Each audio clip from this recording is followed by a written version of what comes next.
Welcome everybody, Jameson C. Montgomery here. I have a great video for you, and I wanted to show you what I really mean when I say you need to massage the masseter muscle. Now, if you see on this video here, the woman has both her hands placed on both sides of her jaw, and she's literally taking her hand and she's applying the pressure.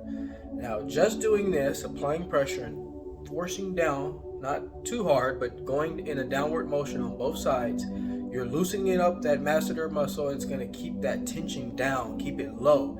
Obviously, if you're tight here, just below your ear here on both sides, it's going to really send waves of tension up and down your jawline, and even going down to the spine, going into the shoulders. And once it's in the shoulders, it's going to be longer that you recover from this. So this example here is really what I wanted you all to see, how you can really get a good firm grip here on your jaw and slightly go down. Now this is really going to give you a real good stretch, and if you do this daily, I guarantee you'll start to notice your ears will even loosen up, because we don't think about how they're so connected to one another, that we need to make sure our jaw is extremely loose. If you had my issue, or the issue I had with ETD, this is what was causing my issue, is keeping so much tension here in my face. So I hope you guys enjoyed the example video here today, and I hope this was helpful for you, and talk to you soon.